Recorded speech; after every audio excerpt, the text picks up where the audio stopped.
Bonjour Christophe, Bonjour Karine. comment vas-tu?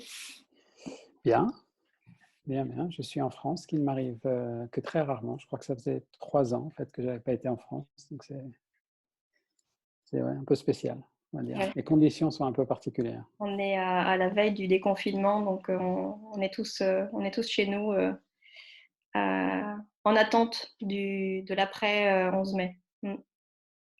Voilà, exactement. Et moi, ça fait 2 mois donc que je suis en France. Je suis rentré juste avant le confinement de Thaïlande, où je travaillais, et donc je suis rentré un peu en urgence, on va dire, juste avant le confinement. Écoute, je suis ravie en tout cas de t'avoir sur cet épisode parce que ça fait quelques années que je suis ce que tu fais sur les réseaux sociaux et je sais que tu es une inspiration aussi pour beaucoup de professionnels de la cuisine végétale en France. Donc merci d'avoir accepté mon invitation pour participer à ce podcast. Et c'est ce qui est vrai, c'est que j'ai souvent été à l'étranger. Donc en fait, en France, j'ai des contacts de longue date, souvent, qui sont liés aux livres, aux éditions La Plage. Parce que les premiers livres de cuisine végétale qu'on a publiés, ils étaient il y a 10 ans. Heu et du coup, c'est vrai que je connais assez peu, en fait, la scène végétale, de cuisine végétale en France. Je connais certaines personnes, mais je le connais assez peu puisque je suis rarement, de passage en France, en fait. Mm. Mais nous, on te connaît. Bah, il y avait les livres et puis c'est vrai qu'après, je pense qu'il y a eu un développement, ces 2 dernières années vraiment, très fort en France, où il y a eu presque comme heu, un un réveil ou un sursaut végétal. C'est Ce ça. qui est une super nouvelle d'ailleurs. Alors, est-ce que tu pourrais te présenter pour celles et ceux qui nous écoutent et qui ne te connaîtraient pas? Ouais, bien sûr. Alors, en fait, j'ai un parcours un peu atypique dans le sens où, je suis arrivé, en cuisine végétale sur le tard, autour de mes 30 ans et c'est, il y a,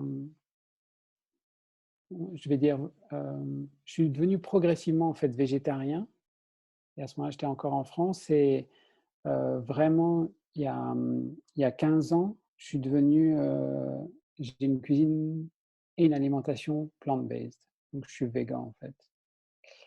Sachant que, hem, ça a réveillé ma curiosité pour la cuisine, alors qu'à ce moment-là, je faisais de la conception de jeux. J'enseignais à l'université la gestion de projet, le management de projet et je faisais des projets internet ou des jeux sur internet. Donc en fait, de formation ou de différents supports et du coup, c'est j'avais, j'ai passé entre 20 ans et 30 ans à Paris, 10 ans où j'étais, freelance. En fait, j'étais, chef de projet freelance sur internet et donc j'ai eu ce côté d'apprendre la cuisine végétale par moi-même en autodidacte et à un âge, on va dire, un peu avancé. Sachant que mon intérêt, ma curiosité venait de la course à pied, en fait. Je suis assez actif et à cette époque-là, je courais beaucoup de semi-marathons et de marathons. Je faisais un peu de trail running et en fait, le moment où je me suis mis à la cuisine végétale, c'est aussi le moment où j'ai recommencé à courir et du coup, c'est 2 choses qui sont très liées. C'est pour ça que, dès le début, mon intérêt, c'était surtout sur une cuisine et une alimentation saine pour, des gens actifs. Donc pas du tout détox, en fait, beaucoup plus énergie et endurance et donc en fait, j'ai une approche au départ et une curiosité qui venait de l'aspect, Sport, d'être actif, en fait, d'avoir un mode de vie assez actif, en fait sport santé, oui. et du coup, c'est pour ça que, hem, j'ai eu une perspective là-dessus, plus donc sur un souci personnel de santé au départ et d'être en bonne santé, d'être actif et après, ça m'a amené à vraiment découvrir la cuisine végétale mais oui, plus par curiosité au départ, je dirais. Alors aujourd'hui, tu es directeur des programmes à l'école Blue Lotus. C'est une école que tu as créée suite à ce parcours, qui est aujourd'hui le premier centre de formation dédié à la cuisine végétale en Thaïlande.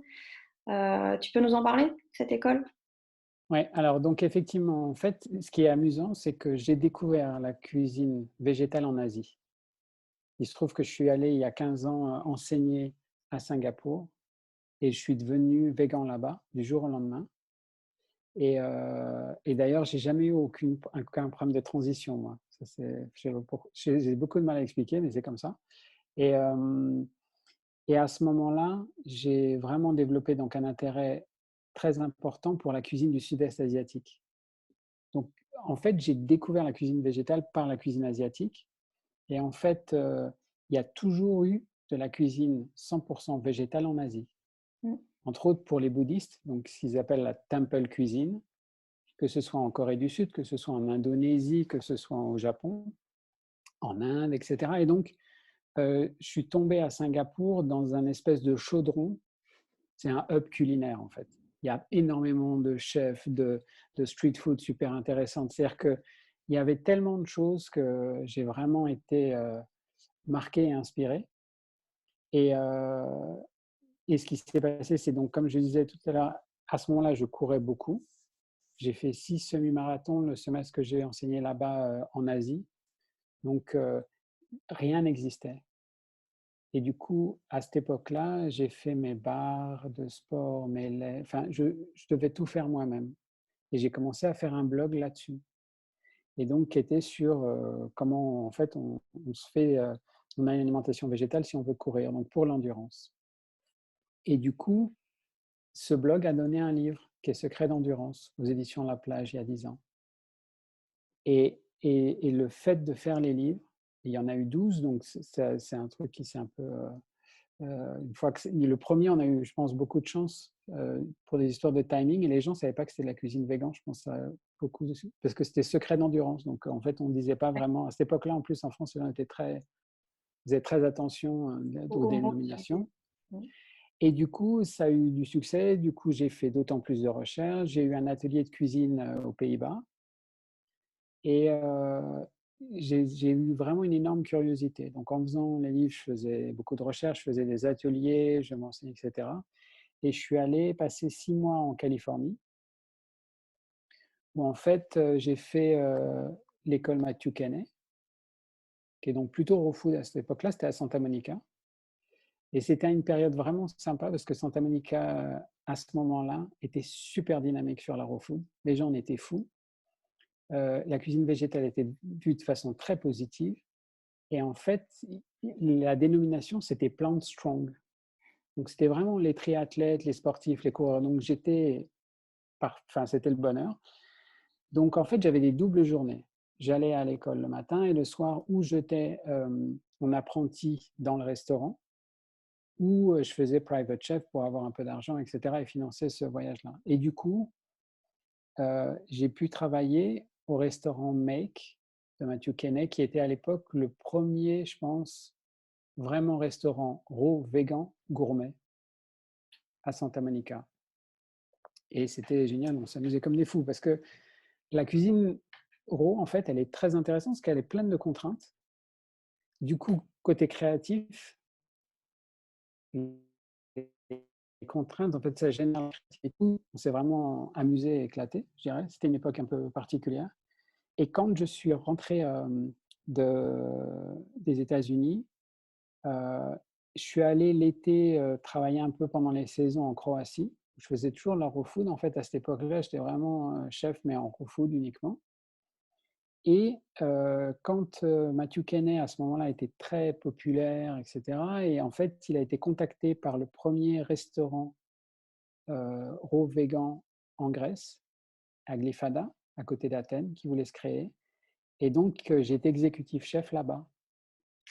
Donc, je suis venu pour mettre tout en place, former les équipes, etc. Et puis, structurer ce qui était un restaurant, 70 couverts à l'intérieur, 70 tables à l'intérieur, 70 tables en terrasse, plus un juice bar, plus une pâtisserie, plus un café, donc un gros truc. Au restaurant.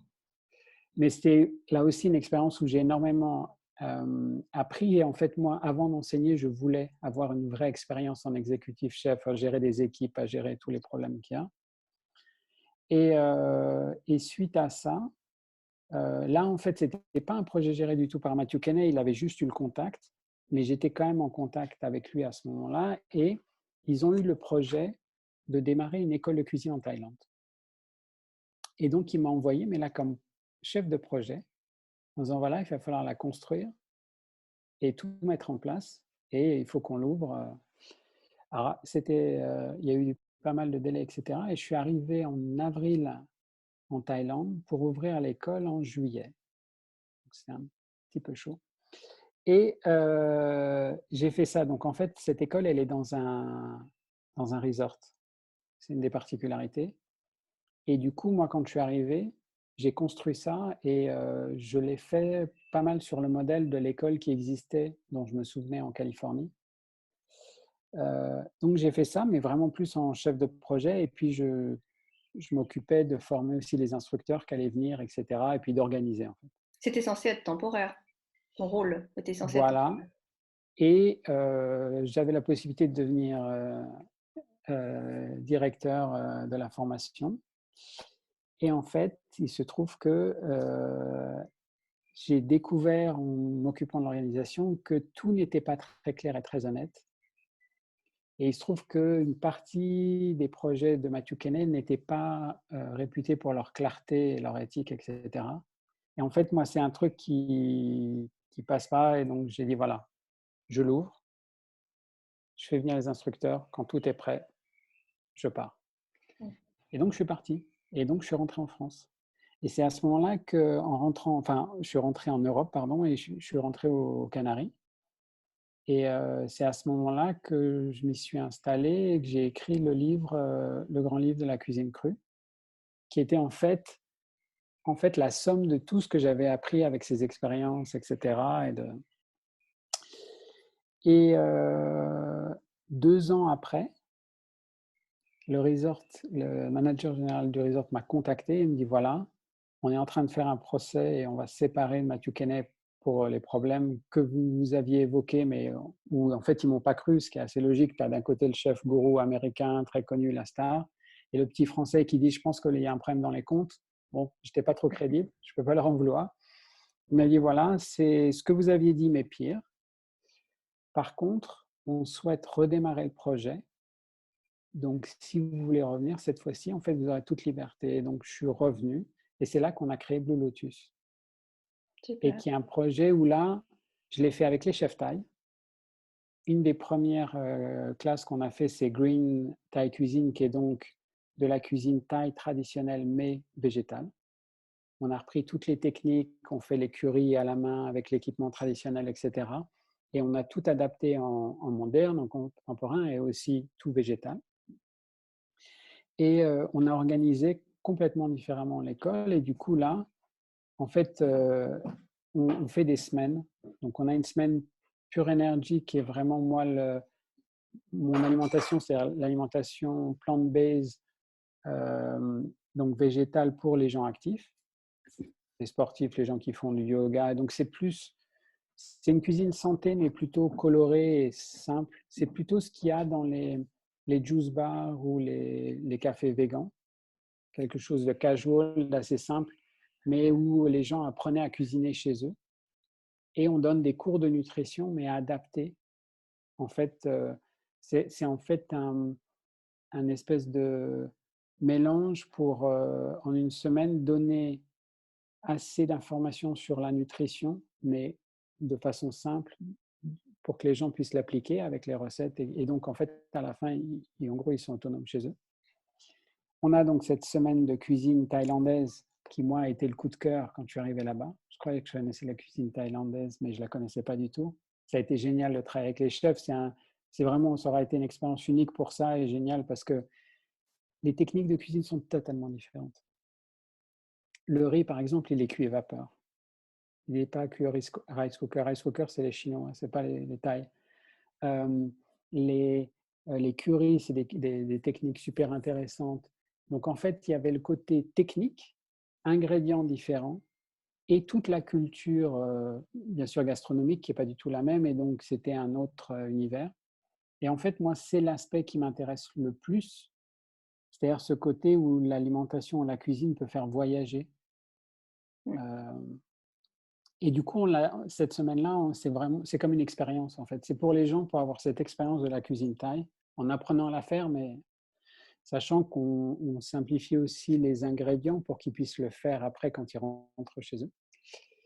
Et puis, par la demande, on a fait une semaine de training pour les chefs. Alors là, c'est une autre audience que c'est pas des gens végans, en fait, ce sont des chefs conventionnels.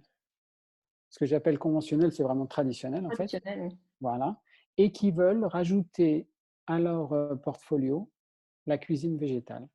Et Mmh. nous, en fait, on la présente et moi, je le développe et c'est vraiment mon credo, c'est la cuisine végétale comme une spécialité. Mmh. Donc en fait, il y a des spécialités culinaires.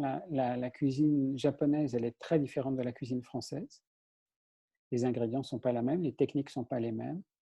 Tout est différent. Bah, la cuisine végétale, pour moi, c'est la même chose. Du coup, présenter à des chefs, c'est dire, voilà, en fait, il y a pas on ne remplace pas, on questionne pas, c'est une autre spécialité. Du Mmh. coup, ils viennent et ils apprennent quelque chose qui pour eux est différent. C'est une cuisine, c'est une spécialité qui est toute jeune. Donc en fait, il y a une place pour la créativité des gens énorme. Exact. Parce que si jamais je suis chef français, même dans un très bon restaurant, si mon chef il me dit de faire une rouille, bah, je dois faire une rouille. Je ne vais pas l'improviser au dernier moment. En cuisine végétale, tous ces codes n'existent pas aujourd'hui. Donc C'est en pas fait, différent. voilà, il y a une place à la créativité énorme. Et du coup, c'est un peu notre credo et c'est l'idée qu'on a eue. Et donc, on a fait cette formation et en fait, on a 60 ou de gens bizarrement, alors beaucoup d'Asie du Sud-Est, ce qu'on n'avait pas prévu initialement. On pensait que c'était plutôt des gens d'Europe qui viendraient. En fait, donc on a beaucoup de gens qui, en Asie, sont beaucoup des entreprises familiales et ils ont un café ou, un petit restaurant et ils veulent le faire végan ou plant-based ou avoir des options et cetera. Donc il y a cette partie-là et après l'autre partie, ce sont des private chefs ou des gens qui sont, chefs sur des yachts. Mmh. En fait, ce qui est intéressant, c'est que maintenant, quand les gens sont riches, plus que la cuisine gourmet, ils veulent de la cuisine saine. C'est Et donc vrai. ces chefs-là doivent apprendre cette cuisine-là. Et du Pour coup, nous, on leur dit: «Mais en fait, vous avez la technique, vous avez le savoir-faire, vous avez le palais, vous avez la connaissance d'ingrédients. On va juste vous montrer d'autres ingrédients, d'autres techniques que vous allez pouvoir adapter et jouer avec». Dès qu'ils voient que c'est un aspect pas de plus de créativité et c'est, une autre façon de s'exprimer, ben, qu'on touche pas à leurs références, mais que ça leur donne l'opportunité d'aller, voilà. Un bon exemple pour moi et c'est l'image que je prenais, c'est que les chefs français, les chefs, historiquement, ont toujours été inspirés ou impressionnés par la cuisine, japonaise et donc ils allaient voyager au Japon. En fait, ça n'a pas remis en question la cuisine française. Ça l'a ouverte à d'autres saveurs, à l'uzu, à des choses différentes, à des techniques différentes. De la même façon, les chefs japonais sont venus en France pour s'inspirer d'autres oui, techniques et cetera. Là, c'est la même chose et heu, je dois avouer que on a eu une semaine où on l'a fait uniquement pour une entreprise, donc des chefs qui travaillent tous sur des croisières, sont des exécutifs chefs sur les croisières Océania. Bon, ils ont un niveau incroyable. Moi, je leur ai dit: «Je vais rien vous apprendre en cuisine classique, hein, moi je suis un punk, hein, j'y connais absolument rien, je fais que de la cuisine végétale». Alors, par contre, dès qu'ils ont compris les codes, dès qu'ils ont compris l'idée de la cuisine végétale et qu'ils ont commencé à jouer, les projets qu'ils ont faits étaient hallucinants et effectivement. c'est tout l'intérêt. Donc je pense heu, il y a un vrai apport en créativité possible, par les chefs traditionnels, par les gens qui sont curieux culinairement sur la cuisine végétale et une des parties du développement que je souhaite, moi, c'est ça et c'est pour ça que même en tant que chef ou cuisinier, je préfère que les gens aiment ce que je fasse, qu'ils soient végans ou pas. Mmh. Parce qu'en fait, les végans, comme ils ont pas le choix, ils vont tout le temps me dire: «C'est bon». Donc ça m'intéresse pas vraiment. En fait, moi, je veux que des gens qui soient surpris ou qui s'imaginent pas aimer ça, Se disent s'y que c'est bon. intéressent, Mmh, juste par curiosité culinaire. bien sûr. De la même façon, à Paris, la cuisine française, la gastronomie, et cetera. Bon, près de l'Opéra, il y a la rue Sainte-Anne, il y a des super restos japonais. Tout Français qui va là a pas l'impression, de tourner le dos à sa culture, n'a pas l'impression de devenir japonais, ne se dit pas qu'il va, après avoir mangé un soir au japonais, se mettre à parler japonais ou quoi que ce soit. Pourquoi ce serait la même chose avec les restaurants végans? Mais du coup, ça oblige quelque part à garder, à cloisonner un petit peu les 2 univers. C'est-à-dire qu'en France, on a des restaurants véganes dont c'est la spécialité et puis tu as des restaurants traditionnels qui commencent à proposer des plats ou des menus, véganes. Hem, pour toi, il faudrait garder cette distanciation ou tu encouragerais quand même les chefs, traditionnels à développer leur carte? Ah ouais, moi, je suis vraiment pour voir, des restaurants, des chefs traditionnels jouer avec la cuisine végétale. Mmh. Je pense que si tu veux, il y a, encore une fois, exactement comme certains chefs français sont allés trouver, de l'inspiration en Thaïlande ou ailleurs ou dans la cuisine mexicaine et cetera. Donc pour des techniques, pour des saveurs, et je pense qu'aujourd'hui, par exemple, aux États-Unis, quand j'y vais, les restaurants traditionnels, c'est-à-dire non végans, ont des meilleures options plant-based, donc de cuisine végétale, que Que les les propres, restos végans qui sont pas de bonne qualité. c'est fou. Donc, mais je pense que ça s'improvise pas, c'est aussi une technique. Il faut reconnaître que les chefs traditionnels, c'est un métier, c'est un travail, c'est des années, et donc je pense qu'ils ont énormément à apporter. Et pour moi, les 2 ne se concurrencent pas. Nous, on avait donc beaucoup de nos étudiants qui ont des cafés végans et effectivement, ils font que ça. Ils sont plutôt dans le casual, c'est plutôt donc les bowls, Ouais, ils sont sur quelque chose de frais, sur quelque chose où, c'est accessible, et ça, je pense que c'est très important. Et moi-même, en tant que végan, je suis le premier à souhaiter, quand je voyage ou autre, bah, pouvoir trouver un endroit où je peux manger bien, frais, de saison, coloré, sans avoir à traverser, tu vois? Ou aller ouais, chercher à l'autre bout de je ne sais quoi. c'est ça. Donc je pense qu'il y a pas du tout de compétition, et nous, on a vu ces 2 types d'étudiants venir à l'école, se parler, se rencontrer, communiquer, en fait, échanger. Et donc, je pense qu'il est très fertile, en fait, l'échange entre des chefs qui ont fait le choix, parce qu'ils sont végans pour des questions personnelles, de ne faire que de la cuisine végétale, exactement comme certains chefs italiens ne font que de la cuisine italienne, et c'est très bien, je pense. Et de l'autre côté, des chefs traditionnels qui ont une curiosité, qui veulent jouer avec certaines techniques, certains ingrédients. Je pense que les 2 sont bien, qu'il y a à garder des 2. Et pour moi, je suis pour le métissage et les échanges, et donc je pense que c'est très important. La cuisine végétale, elle a énormément encore à se développer. On est, je pense, et je souhaite qu'au début, Mmh. et du coup, nous, l'idée justement de l'école, c'était, on ne voulait pas stigmatiser l'un ou l'autre ou les opposer. On a vraiment souhaité dire, voilà, en fait, on fait de la cuisine. C'est un aspect culinaire. Donc on est ouvert à tout le monde. Il n'y a pas. Et du coup, d'ailleurs, on avait des Thaïs qui venaient prendre Green Thaïs, parce on était très fiers. C'est-à-dire qu'eux redécouvraient, que c'était comme la cuisine de leur grand-mère. Mmh. Parce qu'en fait, on a oublié, mais même en cuisine méditerranéenne, avant, il y avait très peu de viande et C'est de vrai. poisson, et très peu de laitage. Et les fromages, c'est nouveau, parce que c'est après la Seconde Guerre mondiale, en fait, qu'on a mis partout. Mais en fait, il y en avait très peu. Donc, la cuisine qui était faite maison, c'était avec le jardin, les produits de saison. Et donc, ils connaissent, pour eux, quand on fait les currys, par exemple, à la main et tout, les Thaïs, en fait, ont aimé. Et même chose, en Thaïlande, aujourd'hui, le véganisme n'existe pas vraiment. Il n'y a pas cette conscience, il n'y a même pas vraiment la compréhension. Par contre, on a été ouvert. Après, les gens s'y intéressent. Moi, dès que les gens ils cuisinent un peu plus végétal, je suis content. Dès qu'ils l'adoptent, même que ce soit une fois par semaine, Mmh. matin, je pense que c'est positif. Et donc, plus ça va se développer, mieux ce sera. Donc, j'ai pas du tout d'opposition entre des endroits purement végans ou des endroits ouverts, en fait. Alors tu disais tout à l'heure, effectivement que tu es arrivé chez Blue Lotus en tant que chef de projet, donc tu es project coach en fait, avant tout. Ça consiste en quoi exactement? Alors en fait, l'idée effectivement, c'est que comme j'ai ce background et cette expérience avant de chef de projet, et c'est aussi, ma formation, que j'ai fait d'ailleurs par expérience, mais Heu, c'est, cet aspect-là, je l'ai toujours eu. Je l'ai, par défaut, en fait. Un peu, et du coup, dès que j'ai commencé, mais même quand j'étais en Californie, dès que j'ai vu des cuisines ou des projets, végans, au début, c'était le début, hein, donc mais l'organisation était absolument incroyable, déplorable. Il y avait un turnover de fou. Les gens ne faisaient pas leur food cost, il y avait aucune planification. Alors c'était créatif, mais par contre dans l'autre sens, c'était et je me suis rendu compte que c'est très, très bien que les chefs soient créatifs. Il y a très peu de chefs en fait qui sont mauvais en recette parce que sinon, ça ils le corrigent. Par contre, en organisation, il y a énormément de gains potentiels et pour moi, mon credo est super simple.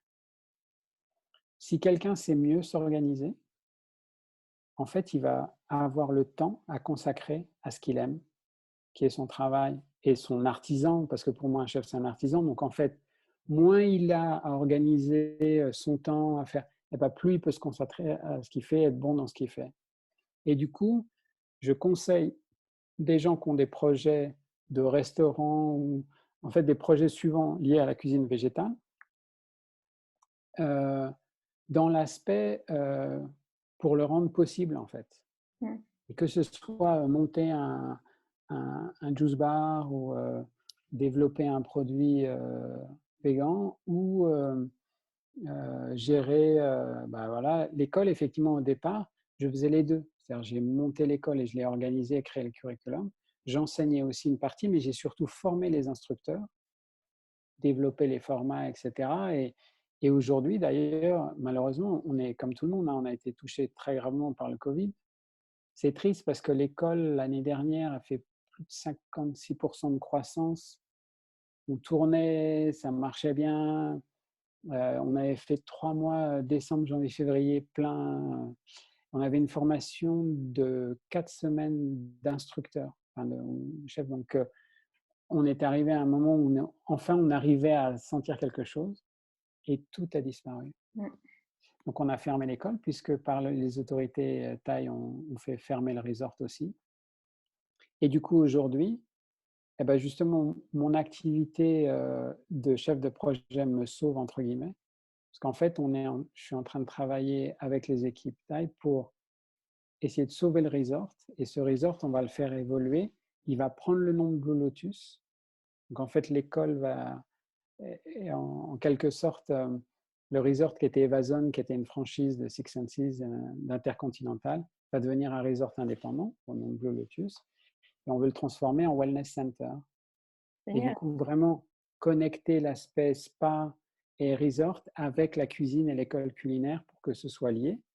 Et donc ça, c'est typiquement voilà, le genre de projet que je fais et que je développe. Et donc aujourd'hui, cette activité un peu contre moi, mais de gestion de projet ou de développement de nouveaux projets, c'est ma réalité puisque là, ça fait 2 mois, bah, je suis comme tout le monde, je suis en France et Ouais.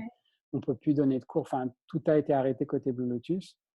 Et donc, je fais ça pour le resort et je travaille aussi sur un projet à Bangkok de gens qui veulent créer un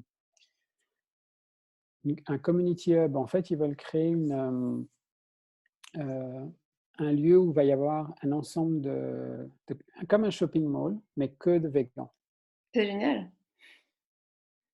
Avec que de la Donc, restauration? restaurant Comme un food court un peu? restauration, voilà, food court. Et donc, il y aura aussi une grocery.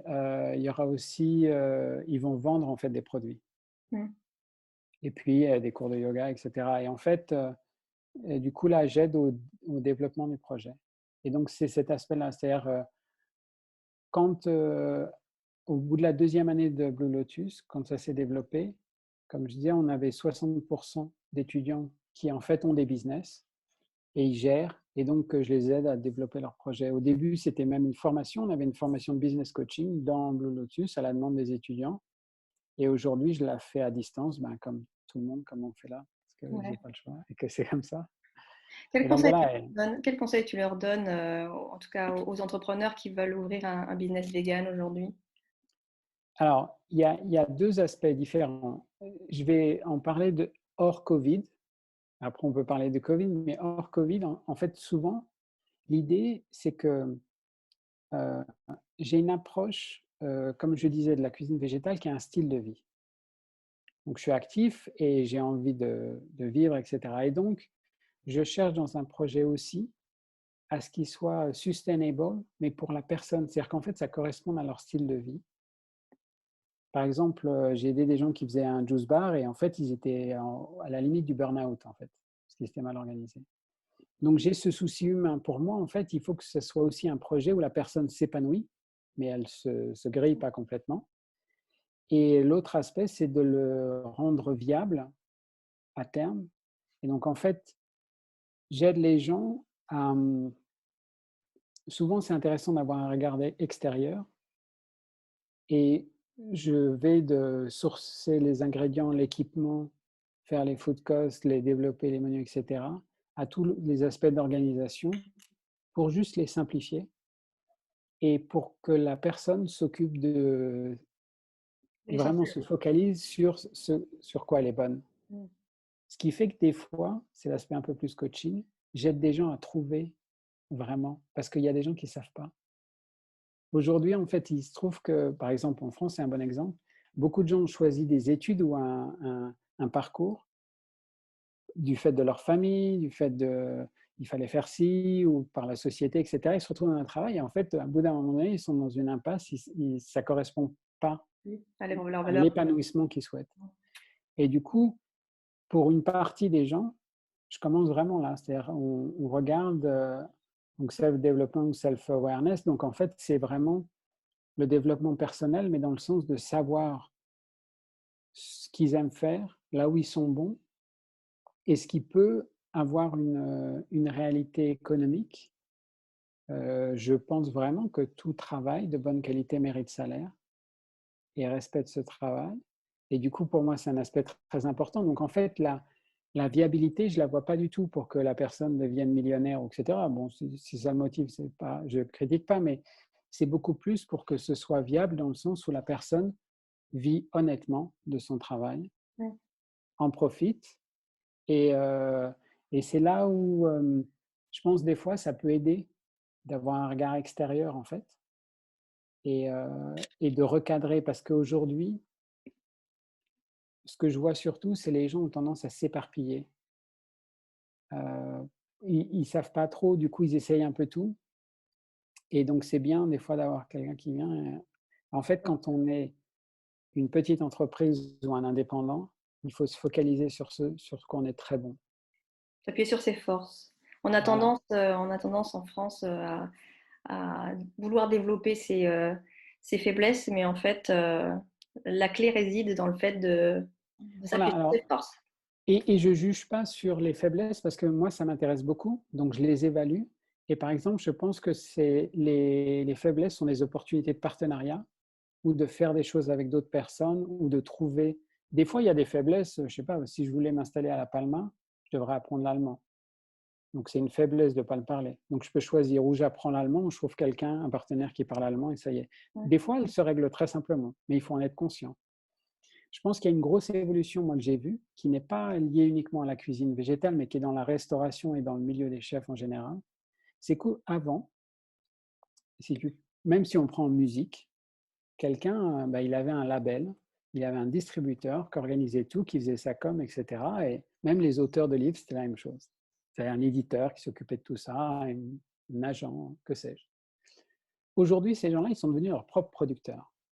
Et ben aujourd'hui, les chefs, c'est la même chose. Et d'ailleurs, récemment, dans les chefs qui évoluent beaucoup en France, si tu regardes, ce sont vraiment des producteurs. Cédric Grolet, c'est un très bon exemple. C'est quelqu'un qui il communique lui-même. Il est obligé, en fait, c'est-à-dire qu'il devient son propre producteur et il est plus entrepreneur. Je ne dis pas du tout que ce n'est pas un bon pâtissier, c'est pas du tout. C'est qu'en plus, les gens doivent Ouais. rajouter ce côté entrepreneur. Et en fait, moi, c'est ce que j'ai vu. Aujourd'hui, une partie de nos clients, de nos étudiants, c'est des profs de yoga. Aujourd'hui, un prof de yoga, il faut qu'il communique, il faut qu'il ait une audience, il faut qu'il ait un message. Et donc, je pense que les médias sociaux offrent des opportunités pour le rendre plus simple, mais ne le simplifient pas dans le sens où tout le monde n'est pas un entrepreneur, tout le monde n'est pas un grand communicant et certaines personnes étaient super bonnes en cuisine, mais pas du tout prêts à bouger. Et en fait, par exemple, même si on regarde les chefs français, pour moi, Alain Ducasse, en fait, c'est un grand entrepreneur. C'est quelqu'un qui a créé une marque personnelle incroyable. C'est un visionnaire, un entrepreneur, presque plus qu'un chef. Ouais. Je ne dis pas du tout que ce n'est pas un chef. Ce que je dis, c'est qu'en fait, il a dû su s'accompagner, mais et c'est très intéressant que lui ait dit à Cédric Grolet, qui est très bon, il lui a dit: «Il te faut un style, choisis les fruits, choisis quelque chose». Parce qu'il faut un message. En fait, il faut, heu et donc quelqu'un qui est très doué techniquement doit après trouver son style. Comme en musique, je peux être très bon en tout, à un moment donné, il faut que je choisisse un style ou et ça, c'est en train d'arriver, enfin ça arrive, c'est le cas dans la restauration et je pense que c'est un grand bouleversement. Dans les chefs privés, par exemple, que je connais, c'est la même chose. Leurs contacts, c'est des gens qui aiment bien leur style, qui aiment bien donc ils doivent communiquer C'est le et côté c'est humain aussi, c'est le côté un que côté humain, mais qu'on a c'est un envie de côté voir des gens en fait derrière voilà, mais un c'est profil. qui est pas toujours facile parce qu'en fait, avant, les cuisiniers faisaient pas du tout ça et ils restaient dans leur Ils étaient cuisine. S'ils cachés. étaient bons, si les gens aimaient, c'était le boulot était fait et puis il y a basta, hein. Donc c'est un vrai bouleversement qui est pas nécessairement facile et en fait, aujourd'hui, heu, c'est une évolution, je pense, qui peut être positive, mais où les gens ont vraiment besoin, même quand ils travaillent ailleurs, d'être bons en communication. Ouais. Ils Bon, doivent il y a savoir tout faire en fait.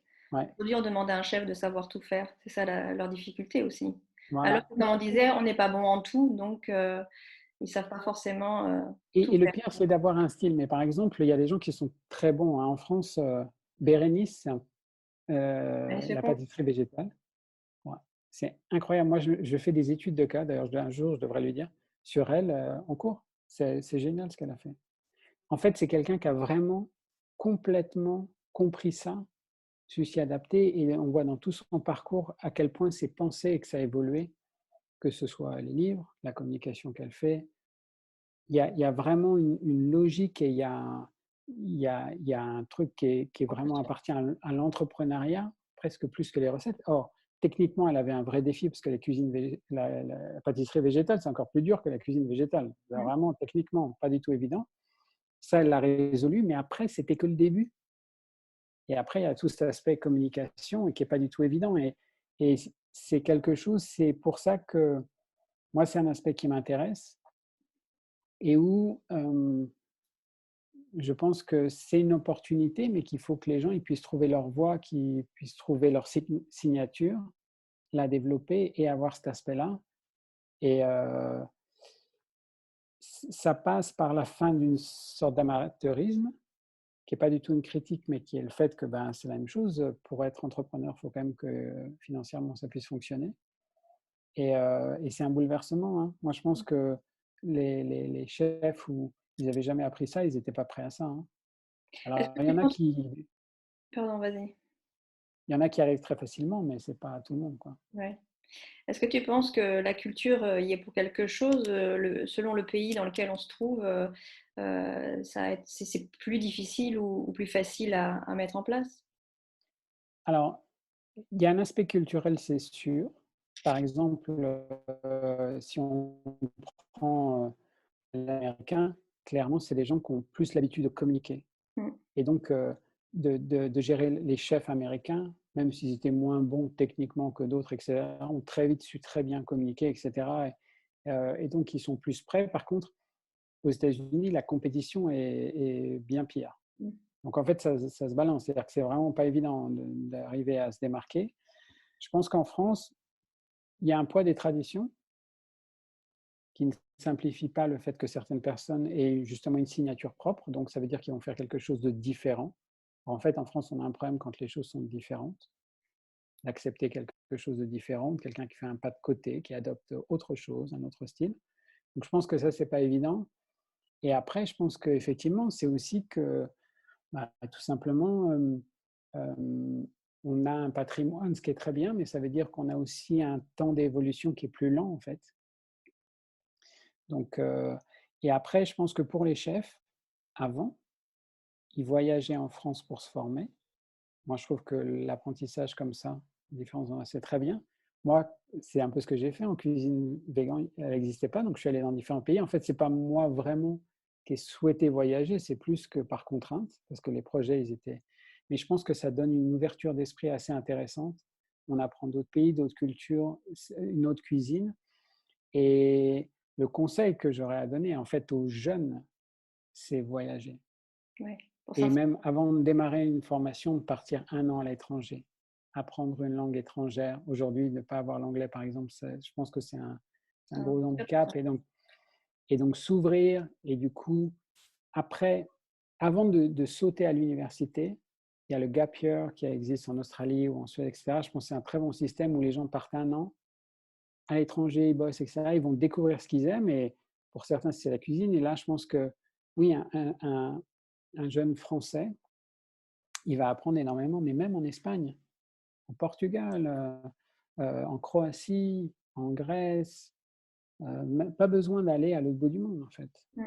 Mais par contre, je pense que c'est une ouverture. Heu, un des aspects que je trouve très intéressant, c'est qu'en France, on adore les règles, et par exemple, moi, comme j'ai appris la cuisine végétale à l'étranger et ailleurs, je ne les ai pas. Donc je suis pas bloqué par ça. Donc en fait, entrée, plat, dessert n'existe pas en Asie. C'est intéressant, on s'ouvre à autre chose. Il y a pas du tout ça.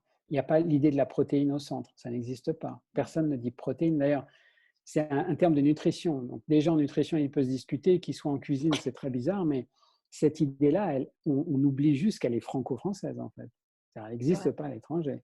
Le mélange du salé sucré.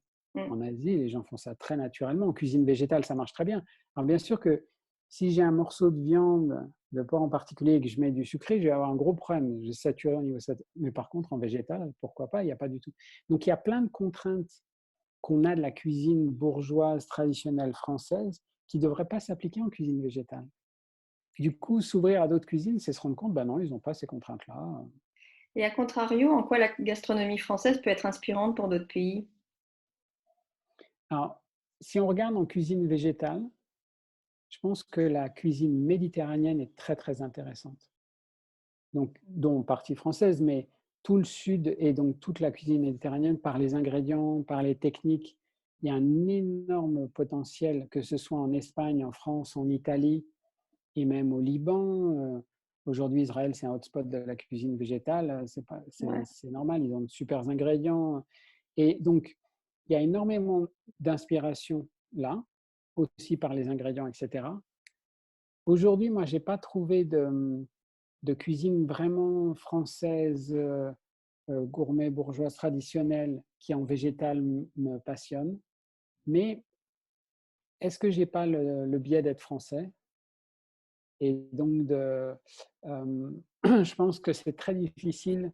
Je discutais avec ça, il y a des chefs, italiens, par exemple, qui, quand ils font la cuisine végétale, ils sont beaucoup plus libres de faire de la cuisine végétale inspirée de Thaï, d'Asie, et cetera, que de l'italienne.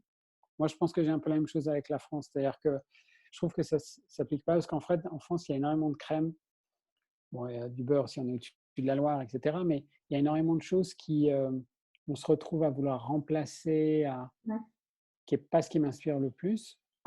Par contre, je suis complètement dingue de la cuisine méditerranéenne. Je trouve qu'il y a énormément d'inspiration. Je m'amuse beaucoup en Espagne. Je pense qu'il y a une liberté d'ailleurs culinaire intéressante. Je trouve qu'il se trouve pas mal de choses au Portugal, en Grèce, en Croatie, en Italie. Il y a des choses très intéressantes. Donc, je pense que c'est aussi les ingrédients qui aident. J'ai tendance à avoir une cuisine végétale très, très colorée. Donc c'est vrai qu'en France, je commence à vivre à partir, du mois d'avril-mai. Quand il y a des ingrédients l'hiver, je suis moins à l'aise. Mais c'est aussi parce que moi, je suis un oiseau migrateur, je bouge avec le soleil, donc c'est peut-être ça qui joue. Hem, Par contre, il y a quelque chose qu'on a vu avec, quand on a eu les chefs, dans les exécutifs chefs des croisières qui sont venus, c'était quasiment que des Français. Au moins 60%, Mmh. 70% des chefs français. formés, Robuchon, etc. Donc très, très traditionnel. Ce qui est fabuleux, c'est les techniques.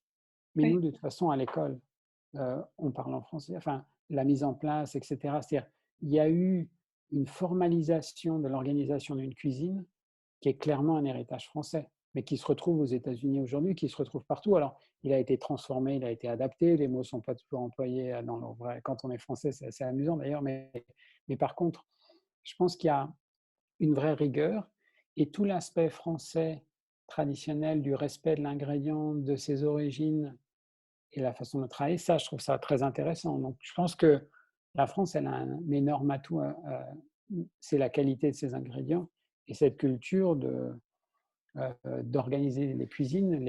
Dans les boîtes de croisière, alors que c'est des compagnies américaines, les cuisines sont organisées à la française, hein. C'est des brigades, les types, on serait dans une cuisine française, il n'y aurait pas de différence. L'organisation, moi j'ai trouvé ça amusant d'ailleurs, parce que c'est tout. donc les chefs français ont quand même leur force. Qu'est-ce qui leur manquerait, à ton avis, pour aller un cran plus loin et développer l'offre végétale? Euh, Moi, le seul conseil que j'ai donné aux chefs exécutifs français, c'était de désapprendre, d'accepter de. C'est-à-dire, c'est autre chose, c'est une autre spécialité. C'est aussi pour ça que j'évoque une autre spécialité. C'est de dire, voilà, ça ne remet rien en cause de ce que vous savez très bien faire, etc. C'est autre chose. Donc, en fait, on ne transfère pas nécessairement, c'est autre chose. Et je pense que si aujourd'hui, un chef français veut apprendre la cuisine mexicaine, il va devoir apprendre de nouveaux ingrédients, un, un équilibrage des saveurs différents, de nouvelles épices, des choses très fortes, des choses moins. Donc, ça va être un bouleversement. Je pense qu'il en est de même pour la cuisine végétale. En fait, moi, mon message est là où, quand ça passe, après, c'est génial, hein. Ce qu'ils ont fait d'ailleurs sur les croisières, les menus, moi j'ai donné des indications et en fait, c'est vraiment du coaching, donc j'ai travaillé avec eux, mais c'est eux qui ont développé, c'est eux les chefs, hein, les exécutifs chefs, donc c'est eux qui ont le final cut, c'est-à-dire c'est eux qui à la fin ont mis leurs recettes, etc. Ils ont développé leur style. C'est dans la signature de leur style, qui est très d'ailleurs gourmet français, etc. Moi, je trouve ça génial. Alors, on a fait 14 bowls, on les a fait par destination, etc. Dès qu'ils comprennent. Après, c'est des gens qui ont tout compris en cuisine. Enfin, je veux dire, j'ai rien à leur apprendre sur.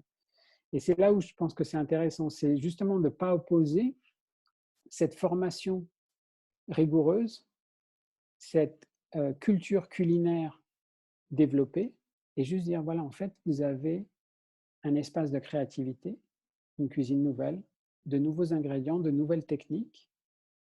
Vous pouvez vous exprimer. Il ne faut juste pas penser, pas calquer les choses, c'est différent. Et du coup, le seul truc, c'est qu'il faut désapprendre. C'est-à-dire se dire, voilà, ouais, Ça, c'est quand on pour eux, fait. c'est le conseil pour eux en tant que chef pour pouvoir aller au-delà dans leur créativité, mais il y a aussi l'aspect économique. Il y a des arguments économiques qu'on peut aussi leur apporter. Faire de la cuisine végétale permet de toucher aussi une clientèle de plus en plus en demande. Alors voilà, alors ce qui est intéressant là-dessus, moi ce que j'ai vu, alors là, c'est pas que en France, hein, parce que je ne travaille pas trop en France, donc je ne me prononcerai pas pour la France. Aux États-Unis, c'est vraiment impressionnant et en Asie aussi. Quand sur les croisières, je suis arrivé, je dis voilà, on va enlever tous les menus végans. On ne demande pas aux gens, comme s'ils avaient une maladie au début, de dire qu'ils sont végans en restriction alimentaire et leur faisait des. Je dis, non. On va mettre des options végétales dans tous les menus partout, ouverts à tout le monde. Mon idée est très simple. L'avocado toast, c'est sympa pour tout le monde. Donc en fait, il n'y a pas à restreindre ou de dire. Et donc, on va développer des plats qui vont être attrayants pour tout le monde. On parlait de plant-based. Il n'y a pas la notion, il n'est pas marqué végan sur le menu, etc. Ce qui n'est jamais un problème parce que les 4% de végans, ils savent. Hein. Ils regardent, ils demandent. Donc, c'est jamais le problème. Par contre, en ouvrant sur tout le monde, bah, c'est la cuisine végétale. C'est coloré, c'est différent, c'est plutôt sain, etc. Et en fait, ça a eu un impact énorme, en particulier sur fatalement le petit-déj, le brunch et le déjeuner. Les gens ont voulu manger ça. Ça a vraiment explosé. Je pense que pour ces chefs, c'est un très bon moyen d'intégrer une cuisine simple à partir du moment et une nouvelle clientèle, souvent plus féminine, souvent plus jeune, qui veut aussi Les gens, ils ont une vie à côté, ils veulent aller au yoga après, et cetera. Donc, s'il faut faire une sieste pour pouvoir digérer son bœuf bourguignon, ben, ça ne va pas le faire. Donc, il y a une vie aussi qui évolue. Donc, c'est un moyen pour eux de s'adapter à ça sans le côté restrictif et sans dire, voilà, ah, je vous enlève ci, il n'y a pas ci, il n'y a pas ça. Non, on développe une nouvelle cuisine. Donc, en fait, il manque rien parce que c'est une création. Donc, il n'y a pas… Et c'est pour ça que moi, je calque jamais sur l'existant. C'est pour ça que l'idée de la protéine, où j'ai beaucoup de mal, parce qu'en fait, bon, ça fait 15 ans que je suis végan, je fais quand même pas mal de sport. J'ai jamais, tous les speeches que je fais, je demande à ce qu'on me présente quelqu'un déficient en protéines, Ouais. que je veux lui serrer la main. Je ne l'ai jamais rencontré. Et donc, c'est une vraie, c'est une demande créée, c'est une fausse peur, ça n'existe pas. C'est Une dingue. croyance. Mm. C'est incroyable. C'est pourquoi? Parce qu'il y a une industrie énorme qui fait énormément d'argent avec. C'est Ouais. exactement comme un jour, il y a des gens qui ont réussi à faire croire qu'il fallait boire une boisson fluorescente sucrée pour courir. En fait, non, les gens, ils couraient avant, ils couraient même plus vite, ils n'ont jamais eu besoin. C'est juste qu'il y a quelqu'un qui fait beaucoup d'argent avec. Donc, il faut regarder la source. D'où vient la source? C'est l'argent, ça je L'histoire. comprends, mais Ouais. Faut regarder c'est une l'histoire de fausse tout ça. demande. Mm. Voilà. Mais du coup, je pense que c'est c'est un potentiel énorme pour les chefs traditionnels d'avoir une offre plus saine. Là, en plus, quand ils veulent faire le delivery avec le Covid, et cetera, de faire des plats équilibrés, des plats colorés, des choses saines, en fait, pour que les gens, après, ils travaillent ou ils soient actifs. Ça, je pense que c'est intéressant. Et après, je connais moins les chefs en France, mais je pense qu'il y a plein de chefs qui se sont spécialisés en cuisine végétale et qui sont super intéressants. Ouais. Oui, tout à fait. Teresa Carles à Barcelone, ce qu'elle fait avec Flax and Kale et ce qu'elle fait avec Teresa Carles, c'est juste super. Et Franchement, chacun a ses particularités aussi, chacun a sa manière de le faire, et c'est ça il qui est faut qu'ils aient intéressant. leur signature. Plus ils vont développer leur signature, leur style, mieux ce sera.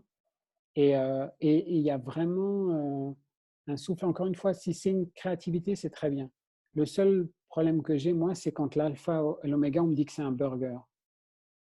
Et j'ai du mal parce que d'abord, moi, même avant, je ne mangeais jamais de burger. Ça n'a jamais fait partie de mon truc.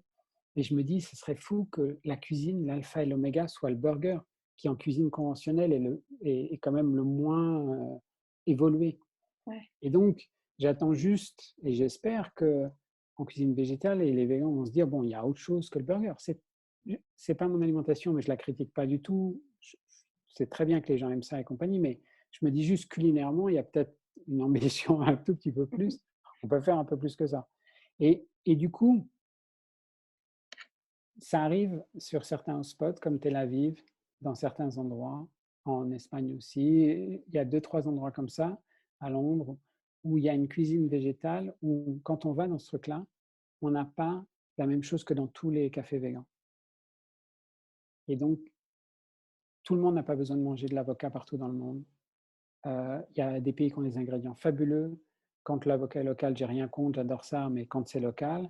Par contre, voilà, quand je suis en Italie, j'ai envie de goût, de saveur italienne. Quand je suis en Croatie, je veux autre chose. Et je pense qu'il y a une vraie valeur pour les chefs français à redécouvrir le patrimoine local. Et donc, je sais qu'il y a des Américains qui réussissent très bien à faire des burgers et des patties et que tout le monde les attend. Donc, ça reste de la bouffe industrielle. Que ça corresponde à une demande, je ne discute pas. Mais je pense que les chefs peuvent faire plus intéressant et que du coup, ils n'ont pas à essayer de copier les restos américains, hein. Et tu penses qu'on peut faire des recettes végétales abouties avec que du local? C'est pas facile, ça dépend d'où on est. Ouais, C'est toujours le problème. C'est-à-dire que pourquoi à Tel Aviv ça marche super bien? Parce qu'en fait, ils ont un climat, ils sont un climat méditerranéen toute l'année. Donc ouais, ça va. adapté. Euh, Là où je vis à La Palma, j'ai un climat méditerranéen et tropical sur la même île. Donc j'ai des avocats et des oranges à l'année. De l'autre côté, j'ai des amandes et du raisin et des figues dans le nord de l'île. Donc il y a des endroits où, oui, c'est très facile. Si la Californie, c'était aussi facile et que si les restos végétaux marchaient bien, les restos végans marchaient bien, et qu'il y en a une telle, c'est que les ingrédients sont superbes. Abondance, oui. Donc, je pense que si quelqu'un est dans le sud de la France, c'est beaucoup plus facile. Mmh. Euh, Dans le nord de la France, au milieu de l'hiver, faut être bon en légumes d'hiver, quoi. Faut quand même, tu vois, pour arriver à l'université et que du local, parce qu'en plus, on fait peu de grains, en fait. Enfin, il y a pas de ça dépend ce qu'on appelle local, mais si ça devient pas évident. Et tu penses C'est quoi du fromage végétal? Alors nous, en France, on aime le fromage et on a cette culture du fromage. Du coup, il y a des jeunes marques qui se sont lancées pour créer du fromage végétal où ils sont obligés d'aller chercher des ingrédients qui ne sont pas locaux. Tu en penses quoi de ça? Bah, déjà, j'ai une bonne nouvelle. Moi, j'étais un expert en fromage avant. Ah, Je faisais du pairing, c'est je mettais le vin avec le oui. fromage. Et donc, quand j'étais invité chez les gens, j'amenais tout le temps les plateaux de fromage, etc. Je connaissais très, très bien. Je suis né à Besançon, j'adorais le comté. Et donc, j'avais vraiment un palais au fromage. Je suis devenu végan il y a 15 ans, du jour au lendemain, ça ne m'a jamais manqué. Donc, en fait, ça aussi, c'est un peu une croyance de penser que tous les végans sont en manque de fromage. Moi, ça n'a jamais été mon cas. Par contre, comme j'ai très jeune eu un palais vraiment éduqué au fromage et à la non pasteurisée, à vieillir et affiner un fromage, aujourd'hui, personnellement, gustativement, il y a de très bonnes crèmes fermentées, de très bons, mais c'est autre chose pour moi Oui, en végétal. C'est-à-dire que je pense que le nom pourrait être le même parce qu'en fait, on appelle Philadelphia américain du fromage alors qu'il est pasteurisé et que c'est une espèce de truc insipide. Donc, c'est pas le terme qui me gêne, c'est que je ne pense pas qu'il faut nécessairement les comparer. Je pense que c'est intéressant quand en fait, oui, si on fermente, si ensuite on affine, il peut y avoir de très bons résultats. C'est pertinent. Nous, on enseigne beaucoup la fermentation, que ce soit en kimchi, kombucha ou des choses comme ça. Les, euh, mais par contre, moi, j'ai du mal, alors aussi parce que je me connais un peu en nutrition, et euh, il faut arrêter de mentir. C'est un, un fromage végétal, en fait, il est gras, il n'est pas nécessairement sain. Donc, c'est pas parce que c'est végan que ça devient sain. Donc, les gens, en fait, s'ils bouffent que ça, c'est sûr. Mm. c'est pas. Ensuite, l'huile de coco, qui est utilisée certaines fois en épaississant, elle est très bien parce qu'elle se solidifie au froid. Bon, c'est une huile saturée, en fait. Il faut arrêter ce mythe de c'est une huile saturée. Après, elle est utile en cuisine, je ne dis pas le contraire, mais c'est là où pour moi, je suis végan, donc je peux le dire très simplement. C'est pas parce que je suis végan que tout ce qui est végan est bon. C'est Oui. pas vrai. Tout ce qui est végan n'est pas sain. Mm. Donc, dans la fermentation et dans l'affinage, c'est intéressant que ça se développe. C'est une autre offre. Je pense que si s'il trouvait des noms, ce serait encore mieux. Effectivement, il y a pas mal de choses en France. Il y a des Grecs BioLife qui font des super produits. Moi, je pense que ça va changer la vie des restaurateurs parce qu'un restaurant, un restaurant classique, il ne fait pas ses fromages. Donc, en fait, les restaurants végans, c'est la même chose. S'ils peuvent les acheter, c'est une très bonne chose. Donc, je pense que c'est important qu'elle se développe, cette offre. Ça donnera plus de facilité de travail pour les. Et là, il y a deux choses. Il y a BioLife, par exemple, qui sont des fromages, leur feta, nous, on l'a utilisé. On s'est amusé à faire des desserts avec sur les croisières. Ça marche super bien. Les gens adoraient. Donc, il y a des trucs qui sont intéressants. Après, dans le fromage, c'est la même chose. Après l'aspect fermentation, les cultures, en fait, ce qui fait l'aspect camembert ou le bleu, c'est une culture. Du moment qu'on a la culture, en fait, ça pousse sur du végétal. Enfin, ça, Oui. c'est. Donc, je trouve ça intéressant. Le Schubert à Berlin, qui a une approche un peu logiciel libre, c'est-à-dire qu'il a donné toutes ses recettes, parce qu'en fait, la fermentation, c'est pas une recette, c'est un process. Mm. C'est suivre. En général, moi, quand les gens me demandent, je dis bah, il faut avoir un frigo. Tu sais, les petits frigos pour le vin, Mm. c'est un très bon stabilisateur de température. Donc voilà, il faut quelque chose, il faut un milieu contrôlé. On va cultiver quelque chose de vivant. Donc je trouve ça intéressant, je trouve ça très bien. Moi, quand j'étais petit en France, on faisait notre vinaigre nos yaourts, même certains fromages, et on n'avait pas l'impression d'être ni des épis. Donc c'est bien que ça revienne. Je trouve ça très intéressant. D'ailleurs, les vinaigres, dans des bons restos en Espagne, ils font leur vinaigre. Je trouve que c'est une très bonne idée. Euh, Faire des produits fermentés, c'est aussi une très bonne idée. Et les fromages, ça se développe beaucoup. Moi, c'est pas une appétence que j'ai. C'est pas vraiment mon. Par contre, culinairement, je pense que c'est important. Et pour les restaurants, je pense que c'est important d'avoir une offre qu'elle se développe et que justement, ils puissent les utiliser en cuisine. Euh, Oui, ça peut être un apport pour créer des recettes plus que de le proposer en plateau de fromage simple. voilà. Parce Et que moi, à un moment donné, le problème aussi, c'est quand tu sais comment c'est fait, ça t'allait. Bon, les gens, ils font des photos sur Instagram et tout qui sont très jolies. Et il y a une époque, ils faisaient un truc que je trouvais très drôle. Ils faisaient des fromages roux à base de noix.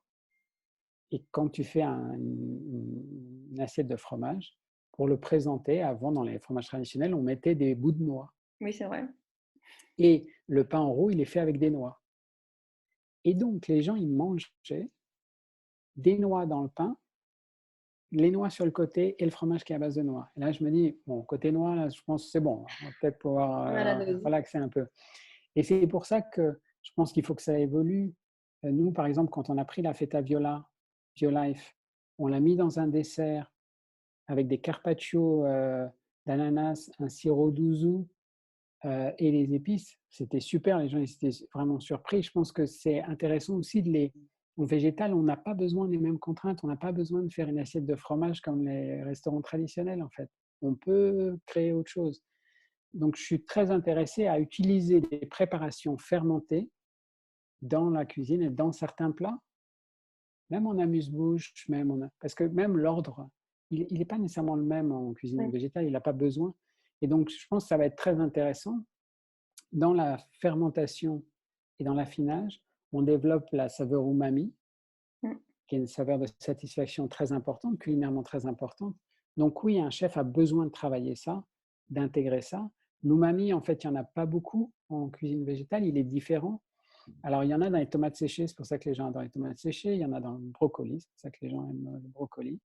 Il y en a aussi dans la levure, c'est pour ça que les levures diététiques, les gens en saupoudrent pas mal. Et donc, cet umami, en fait, c'est intéressant. Nous, culinairement, dans le training pour les chefs, on en parle. On y va comment on l'aborde. Et c'est Mm. pour ça qu'on monte la cuisine japonaise, où eux, avec le kombu, et en fait, avec le stock, donc le bouillon, ils le font différemment pour qu'il ait cette saveur umami. Du coup, il y a des cuisines qui n'ont pas besoin de cet aspect fromage, mais c'est vrai que la, en fait, la cuisine traditionnelle française, s'il lui manque le fromage, il manque cet umami. Donc, il faut trouver un Mm. moyen. C'est là où des préparations fermentées, affinées, végétales sont intéressantes. Quel dernier conseil tu donnerais aux personnes qui voudraient se lancer, qui lancer un business dans le végétal et là, en l'occurrence, avec ce qui se passe avec le Covid, pour ceux qui sont installés et qui doivent essayer de retomber sur leurs pattes, du moins, qu'est-ce que tu leur conseillerais? Alors, dans les gens qui veulent se lancer, en fait, le conseil, et je pense que tu l'as vu aussi parce que tu es en contact de beaucoup de gens, c'est qu'en fait, très souvent, ce n'est pas les recettes le problème. Les gens, ils sont créatifs, ils sont motivés, ils sont passionnés. Mais aujourd'hui, eh ben, être plant-based ou être végan ou végétal, ça ne suffit pas. Ouais. Il faut faire tourner un commerce qui, par essence, a une faible marge. Et donc, l'aspect du ticket moyen, l'aspect de contrôler ses coûts, l'aspect de définir le prix, tu vois, le food cost. Moi, je connais plein de restos végans qui ne les ont jamais calculés. Ils ne savent pas combien ça leur coûte une portion. Ils ne mesurent pas les portions. Donc, en fait, bah ouais, des fois, ils vendent à perte, mais sans en être conscients, en fait. Donc, mon message, c'est plus de dire, cette passion, elle est très importante, cette créativité aujourd'hui est très importante, mais malheureusement, ce n'est qu'un un élément de l'édifice. Il faut avoir une compréhension du business. Et en fait, ben, la compétition, elle est des restaurants qui ne sont pas végans, elle est des fast-food en France qui se développent.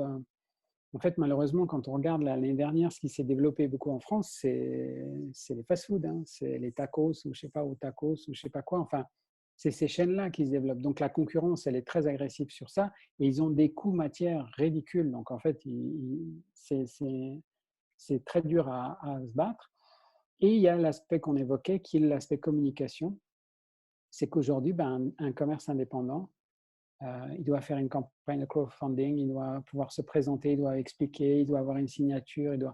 Donc, j'ai l'impression que souvent les gens se lancent tête dans le guidon sans réfléchir à ça et du coup, c'est un peu la cata. Donc moi, j'ai toujours tendance à dire hop, hop, hop, juste avant, on prend une semaine, on réfléchit au projet, on dit voilà, c'est quoi le positionnement, c'est quoi la signature, c'est quoi ça, et on blinde des aspects pour que je veux juste que ce soit viable à long terme en fait, et pas juste c'est 1 an et puis après ça s'écroule. Exact. Et pour le Covid, eh ben là, bon courage. J'ai pas de boule de cristal. C'est une situation difficile.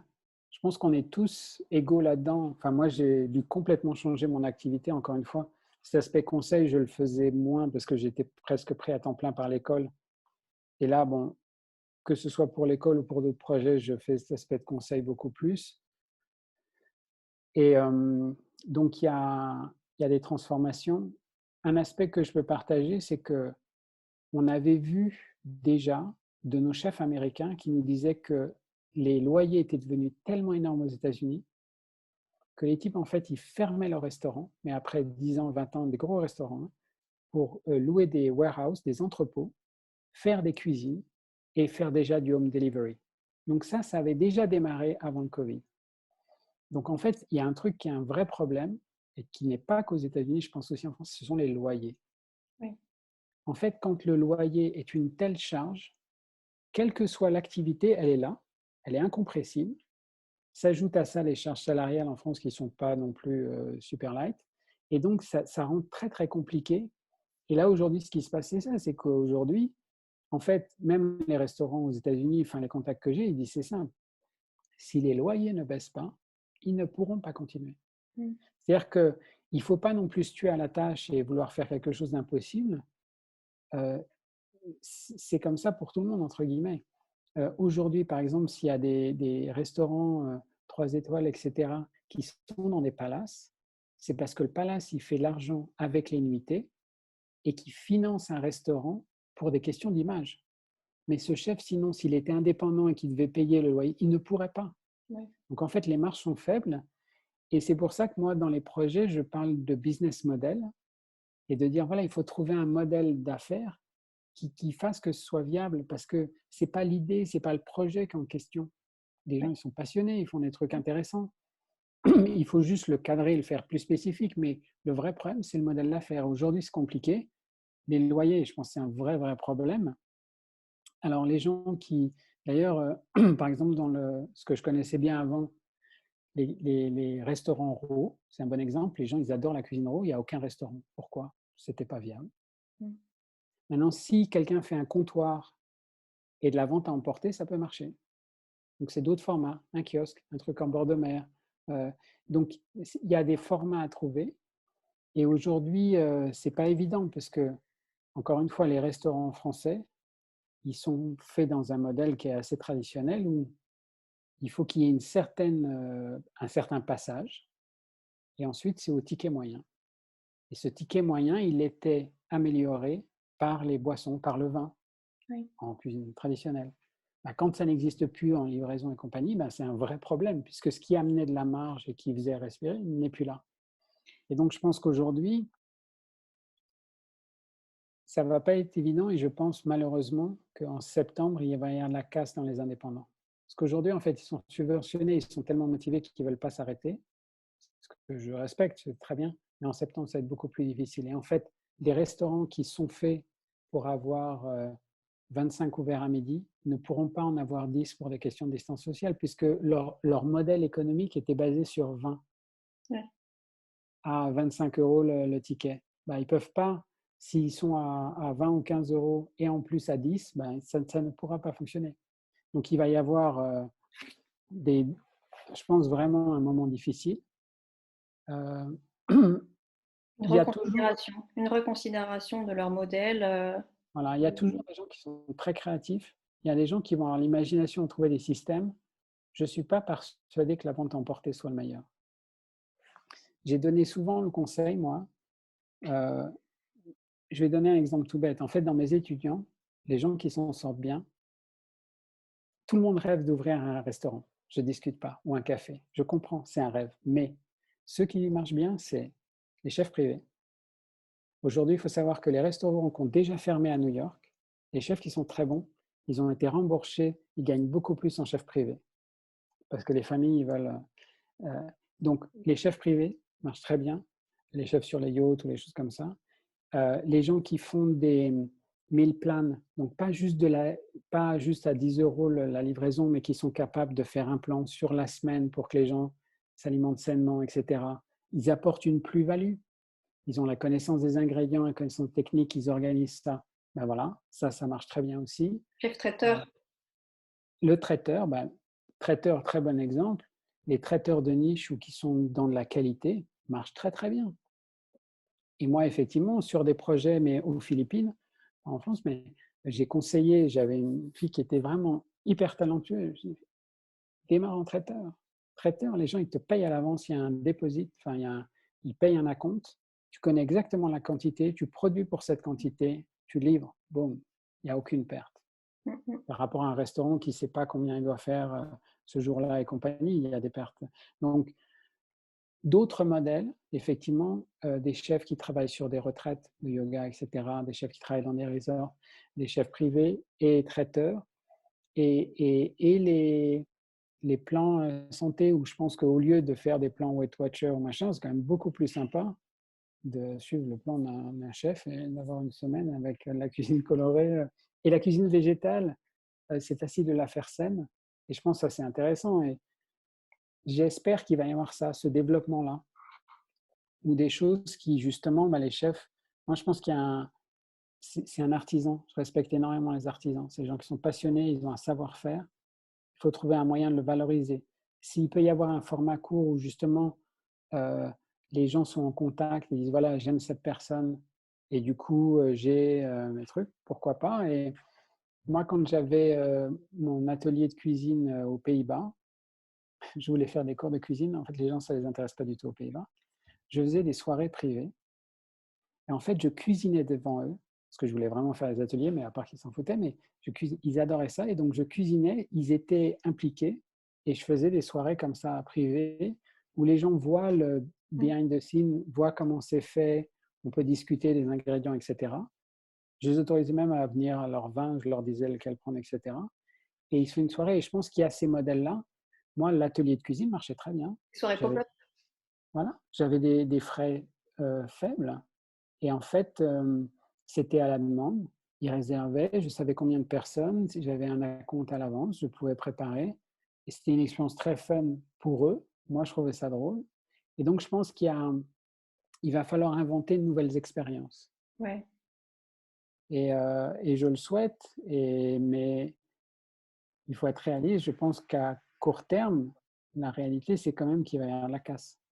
Et dans en France, dans la cuisine végétale, aujourd'hui, c'est beaucoup de petits commerces et les indépendants qui avaient peu d'années, donc ils n'ont pas des avances de trésorerie folles. Et je suis clairement inquiet. Alors, nous, en Asie, nos étudiants, il y a il y a l'aspect familial, comme c'est souvent les entreprises familiales. Pour l'instant, ils sont tous rentrés chez les parents, etc. Ils s'entraident et on voit, et les gens à Bangkok ont déjà commencé à réouvrir, en fait. Donc, on espère. Par contre, on est resté énormément en contact avec les étudiants. Il y a le côté, je sais que toi, tu t'animes aussi beaucoup sur les chefs en France ces temps-ci. Le Covid, ça a permis de remettre les gens en contact. Ça, je trouve ça très positif. Et voilà, il faut échanger des idées, il faut trouver des solutions, il faut les partager au maximum. On est tous dans la même situation, on n'a pas choisi d'être à la maison. Et donc, il y a… mais il faut inventer un truc nouveau. Et comme tu dis, c'est créer de nouvelles expériences. Alors oui, un exemple là-dessus, c'est qu'au moment où tous les gens regardaient un ordinateur avec combien de mémoire, l'écran, la taille, le truc, machin, et que tu avais les PC partout et qui coûtaient un prix qui était sur les spécifications et qui restait pas. Il y a un type qui amène Apple et qui dit, voilà, tu prends mon laptop, tu vas dans un café, tu tapes et tu écris un roman. Tu designs et tu fais un magazine. En fait, ils faisaient croire aux gens qu'ils étaient créatifs avec.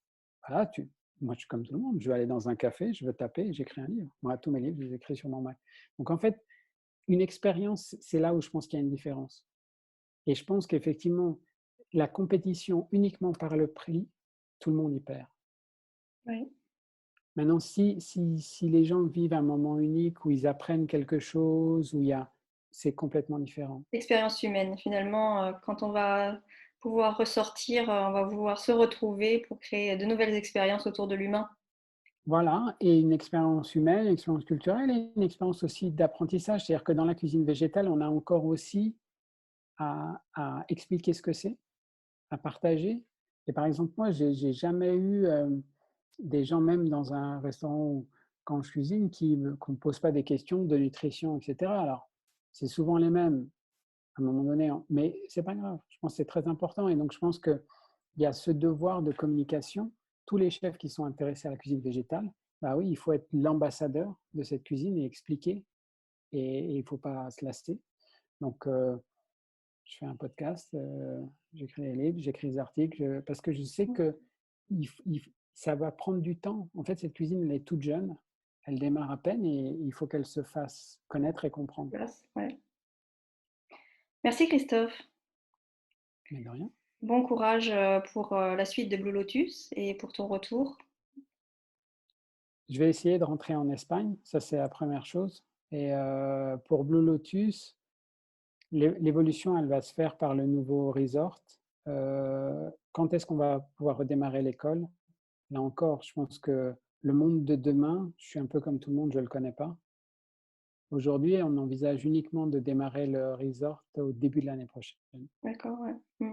et l'école encore après. Donc c'est là, c'est là où il faut rester optimiste, mais c'est difficile à court terme, c'est pas facile de savoir exactement comment les choses vont évoluer. Bon, tu nous tiens au courant, quoi qu'il arrive. Tout à fait. Merci.